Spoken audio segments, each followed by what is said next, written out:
வணக்கம். தேர்தலுக்கு பின் வெளியான முதல் கருத்து கணிப்பு எடப்பாடி பழனிசாமி அவர்கள் படுதோல்வி. பாஜகவுடன் கூட்டணி வைத்தது எடப்பாடி செய்த மிகப்பெரிய ஒரு தவறு.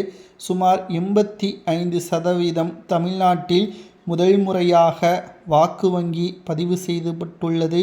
இதுவரைக்கும் தமிழ்நாட்டில் 80%ற்கு கீழாகத்தான் ஓட்டுக்கள் பதிவு செய்யப்பட்டது.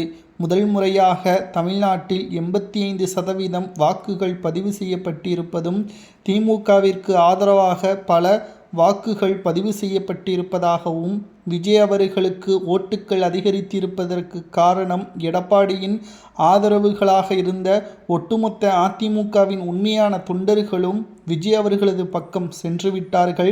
ஓபிஎஸ்ஸின் பக்கம் சென்றுவிட்டார்கள்.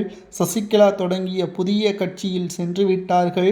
அதிமுக இந்த முறை நிச்சயமாக எதிர்க்கட்சி அந்தஸ்தை இழக்கக்கூடிய நிலைமை உருவாகும் என்ற கருத்து கணிப்புகள் வெளியாகி அரசியல் வட்டாரத்தில் பரபரப்பை ஏற்படுத்தியுள்ளது. ஓபிஎஸ்ஸை என்றைக்கு கட்சியிலிருந்து நீக்கினாரோ அன்றிலிருந்து எடப்பாடி பழனிசாமி அவர்கள் செய்த மிகப்பெரிய தவறாகத்தான் பார்க்கப்படுகிறது. தொண்டர்கள் எடப்பாடியை புறக்கணிப்பதற்கு காரணம், எடப்பாடி சுயநலவாதி. அவர் எடுக்கக்கூடிய முடிவுகள் அவரை மட்டும்தான் பாதுகாப்பாக அமைக்கும். மற்ற அனைத்து தொண்டர்களுக்கும் அது எந்த ஒரு பயனையும் தராது. நாட்டு மக்களுக்கும் எந்த ஒரு பயனையும் தராது.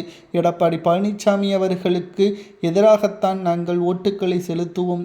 தென் மாவட்டங்களில் உள்ள அதிமுகவின் தொண்டர்கள் திமுகவிற்கும் ஓட்டுக்கள் போடவில்லை, அதிமுகவிற்கும் ஓட்டுக்கள் போடவில்லை.